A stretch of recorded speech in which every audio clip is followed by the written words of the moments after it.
Salmos 91 e 92. O Salmo 91 é aquele salmo que todos gostam de ler, decorar e deixar suas Bíblias abertas dentro de casa. E com esse salmo exposto, algumas pessoas também usam esse salmo como amuleto de proteção. Mas o salmo é muito claro. Ele mostra que o que está escrito nesse salmo, toda proteção, todo livramento, não é para qualquer um, é para aquele que habita no esconderijo do Altíssimo. Aquele que habita não é aquele que frequenta de vez em quando a presença do Senhor. Não é aquele que de vez em quando busca a presença do Senhor. Não. A segurança aqui é para aquele que permanece, aquele que vive, aquele que tem um relacionamento com Deus. Não é aquele que serve a Deus de vez em quando como um ritual. E esse salmo, então, é um consolo para aqueles que habitam na presença do Senhor, para aqueles que têm um relacionamento com Deus. É um consolo mediante aos perigos dessa vida, sobre as pragas, terrores, dias difíceis, pestes, né, pandemias. Ele diz, olha, ele vai dar livramento e ele vai dar proteção. E essa pessoa, verso de número 5, ela não tem medo diante desses perigos. Ela não tem medo do espanto da noite, ela não tem medo das setas que voam de dia, não tem medo de palavras de maldição, não tem medo de obras de macumbaria, porque ela está escondida na sombra do Todo-Poderoso, do Onipotente. A promessa aqui é que 1.000 cairão ao teu lado, 10.000 à tua direita, mas tu não serás atingido. Quem? Aquele que habita no esconderijo do Altíssimo. E o salmo também é um salmo profético. A partir do verso de número 11, ele vai falar acerca da autoridade do Messias e sobre a sua missão. A sua autoridade é que ele dará ordem aos anjos ao teu respeito, ele vai pisar o leão, vai pisar a serpente e ele também trará salvação. Então esse salmo, ele é um salmo profético porque fala do Messias, de Jesus. E em Mateus, Marcos, Lucas e João, isso vai ser claramente revelado com o nascimento de Jesus e com sua morte na cruz, trazendo salvação.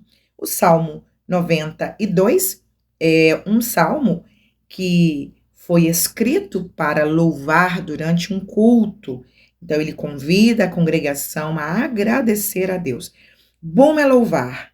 Então, louvar é um ato de agradecer a Deus publicamente. Então, quando nós louvamos, nós estamos fazendo uma gratidão a Deus de uma forma pública, anunciando os feitos do Senhor, o quanto Ele é bom, o quanto Ele é fiel, e isto com instrumentos, louvores ao Senhor, cantando e instrumentistas tocando seus instrumentos e os feitos do Senhor sendo lembrados. Então, esse salmo, ele convoca o povo a adorar a Deus na congregação e também relembra o povo do Senhor que os ímpios são como a erva e que eles serão destruídos. Mas é bom ser justos, é bom servir ao Senhor, porque o justo, verso de número 12, ele florescerá como a palmeira.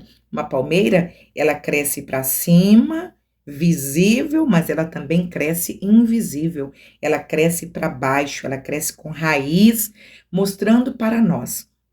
Assim como uma palmeira na beira do mar, o vento sopra, ela se encurva, mas de novo ela se levanta. Assim somos nós na presença do Senhor, mediante aos ventos e às tempestades. E ainda na velhice, esse justo, ele vai continuar dando frutos. Ele não vai se tornar infrutífero. Alguns idosos, eles se tornam infrutíferos e ficam tristes, ociosos, mas o verdadeiro justo, mesmo na velhice, ele continua dando frutos para o reino de Deus. Salmos 93 e 94. Do Salmo 93 ao Salmo 99, há uma composição de salmos messiânicos, que são salmos que fazem um paralelo de um rei real, terreno, ao reinado eterno de Cristo. Salmo 93 começa dizendo que o Senhor reina e ele está vestido de majestade, ou seja, ele é o verdadeiro rei. Ele é o verdadeiro rei sobre toda a terra. Então, ele mostra que o mundo está firmado e não pode vacilar. Ou seja, esse rei, ele tem o controle e o domínio de todo o mundo, de toda a natureza. O reino dele, verso 2, está firme desde a eternidade. Esse reino de Deus, esse reino de Cristo, ele não tem fim. E ele também é inabalável.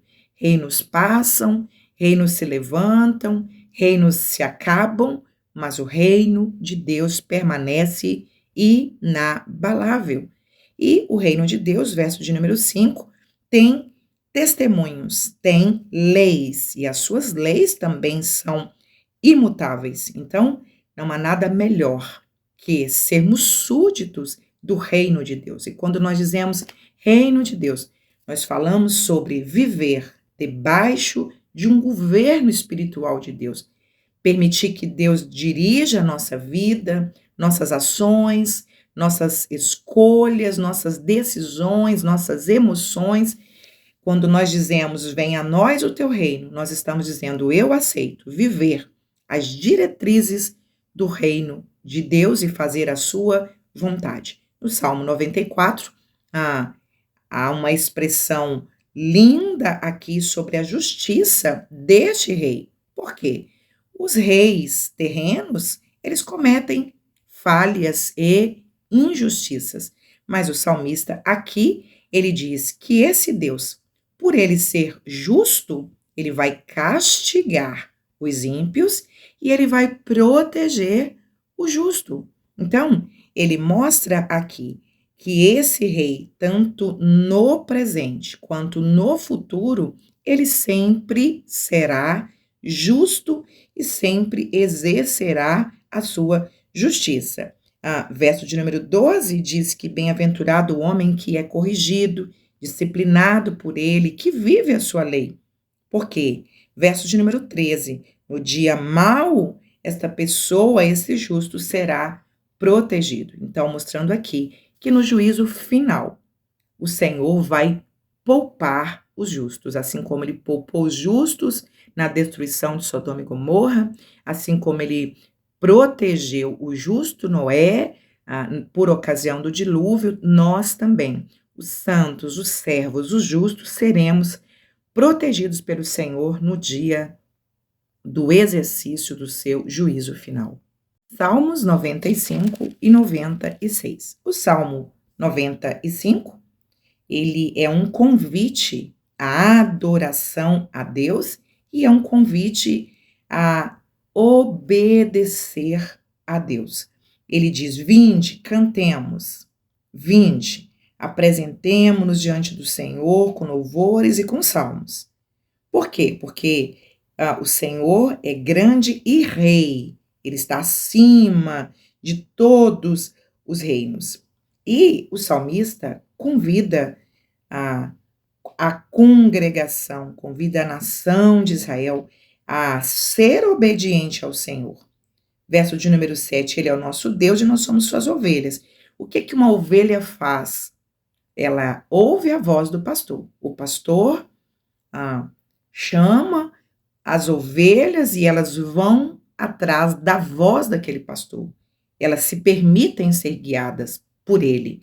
Aonde ele vai, essas ovelhas confiam e seguem a voz desse pastor. Então ele diz, se vocês hoje ouvirem a voz dele, não endureçam o coração, ou seja, não sejam desobedientes, não sejam incrédulos, como os vossos pais foram em Meribá. Quando eles questionaram, duvidaram do cuidado de Deus na tentação do deserto, duvidando que Deus ia prover a água. Então, eles foram incrédulos e por causa disso, verso de número 10, o Senhor, então, os puniu por causa da incredulidade. Estes, que tinham mais de 20 anos quando saíram do Egito, eles não entraram no repouso do Senhor. E o salmista, então, está dizendo a nós, não sejamos incrédulos, vamos confiar que o Senhor sempre cuidou e Ele vai continuar cuidando de nós. Duvidar, ter um coração incrédulo é sermos ingratos, é duvidar da soberania de Deus. O Senhor tem recompensa para aqueles que confiam, para aqueles que se entregam e para aqueles que são gratos por tudo que Ele já fez e por tudo que Ele fará. O Salmo 96 é um convite também a adorar a Deus, e possivelmente esse salmo seja um salmo de Davi, pela semelhança de um louvor em 1 Crônicas, no capítulo 16, e aqui ele está mostrando que existem várias formas de adorar o Senhor. Existem várias formas de agradecer ao Senhor. Nós podemos fazer isso cantando, nós podemos fazer isso anunciando a salvação do Senhor, nós podemos fazer isso anunciando os feitos do Senhor e, verso de número 8, dando ao nome dele a glória devida, trazendo ofertas ao Senhor, entregando nossas vidas como oferta de gratidão ao Senhor, verso de número 9, também tendo reverência diante do Senhor. Então, quando nós somos reverentes, quando nós falamos das grandezas do Senhor, quando nós pregamos o Evangelho, quando nós contamos, testemunhamos, nós estamos adorando a Deus de diversas maneiras. O que nós não podemos é ficar calados mediante a grandeza da salvação que nós recebemos, mediante os feitos maravilhosos do Senhor. Nós devemos proclamar, anunciar, porque verso de número 13, o Senhor vem para julgar a terra, julgará o mundo com justiça e vai julgar os povos com a verdade. Então, precisamos espalhar as verdades do Evangelho, porque Jesus é a verdade. Salmos 97 e 98. Estes dois salmos, eles apresentam um louvor, uma poesia, de uma forma profética e escatológica. Salmo 97, ele mostra quem é esse rei, como são seus súditos e como é o seu reino. Ele diz, olha, esse reino, a base dele é justiça e juízo. A base do trono de Deus é retidão, é justiça. Ele não aceita o erro, ele não aceita o pecado. Algumas pessoas acham que a base do trono de Deus é o amor, mas não, é a sua justiça. Aliás, a principal característica do reinado de Cristo, do reinado de Deus, é a sua justiça, em condenar os ímpios e galardoar os justos. Isso é justiça.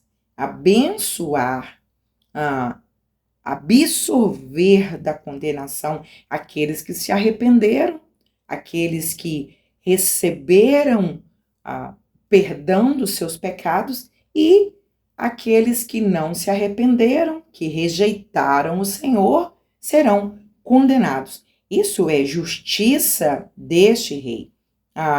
Os salmos mostram que as pessoas que se entregam aos ídolos, que se entregam à adoração à imagem de esculturas, elas estão desprezando o Rei eterno e o verdadeiro Deus e se ajoelhando e adorando ídolos inúteis. Verso de número 10 mostra que os súditos desse reino também são justos, que os súditos do reino justo de Deus, eles também odeiam a iniquidade. Eles também aborrecem o mal. Então, uma das características dos súditos do reino de Deus é que nós respeitamos todas as pessoas, mas nós não aceitamos essas práticas pecaminosas. As pessoas confundem hoje aceitar, respeitar, elas não sabem o que é uma coisa ou outra.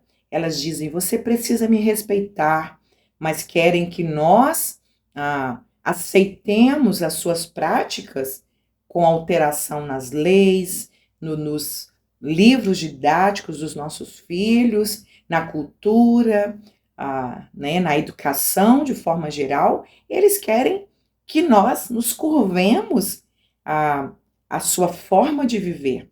Nós amamos todas as pessoas, mas nós detestamos essas práticas pecaminosas. Deus ama a humanidade, Deus amou de tal maneira que enviou Jesus para salvar a humanidade, mas Deus aborrece o mal, e Provérbios também diz que Deus também odeia aqueles que permanecem na perversidade. Então, uma das características desses súditos do reino é não amar, é não aceitar, é se posicionar. No reino de Deus não existe o politicamente correto. No reino de Deus existe o que é certo e o que é errado. A lei de Deus, ela é absoluta, a verdade é absoluta. Então, o trono de Deus, a base do trono de Deus é retidão e justiça. E o 98 mostra que esse reino vindouro, esse reino escatológico, quando Cristo vai reinar sobre a terra, haverá um juízo de Deus, um juízo final. E nesse juízo final, como está descrito no livro do Apocalipse, Deus vem, verso de número 9, para julgar a terra com justiça, julgará o mundo e o povo com equidade. Ele vai julgar todas as nações, todo joelho terá que se dobrar perante esse justo juiz. Mas para aqueles que se arrependeram dos seus pecados, para aqueles que morreram para o mundo e nasceram de novo em Cristo Jesus, haverá salvação e vida eterna. Salmos 99 e 100. O Salmo 99 é um louvor pela justiça e pela santidade de Deus. Então, o salmista aqui, ele mostra que esse rei é justo e é também santo. Santidade aqui significa que Deus é totalmente livre de qualquer pecado. Não há mancha nesse cordeiro, não há falha em Deus. O Senhor não falha. Deus é puro na sua essência. Nós somos santos porque fomos santificados no Senhor. Mas Deus é santo na sua totalidade. Ele abomina o pecado.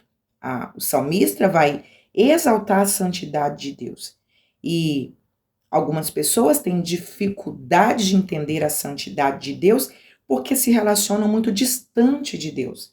Eles relacionam só ritualisticamente, não tem um relacionamento de intimidade com Deus, então não sabem da sua santidade.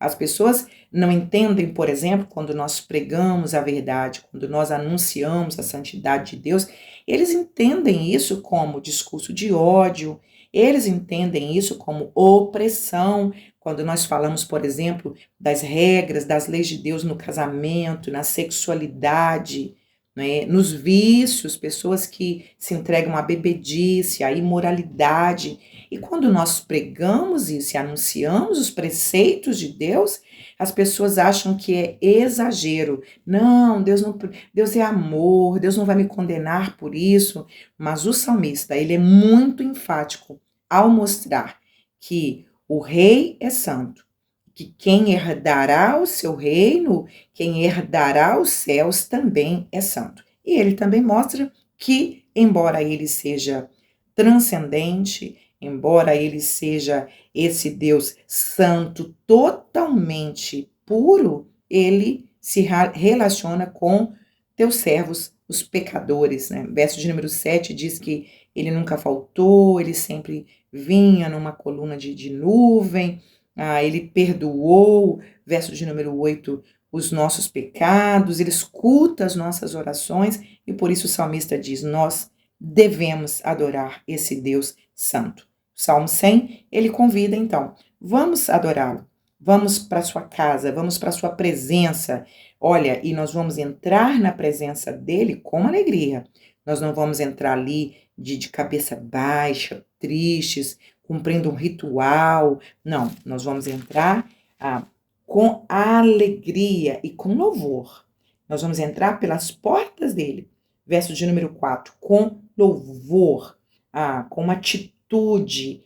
Por quê? Porque o Senhor é bom, a bondade do Senhor é um grande motivo para que nós possamos o adorá-lo. Ele não nos destrói por causa da tua misericórdia. Terceiro fator, a verdade dele dura para sempre, é eterna, é imutável, passa geração, outra geração, outra geração. E a verdade de Deus continua sendo imutável, inabalável. Então o salmista está dizendo, vamos adorar ao Senhor, porque ele é a verdade, ele é o Deus santo. E ele exige que também sejamos santos.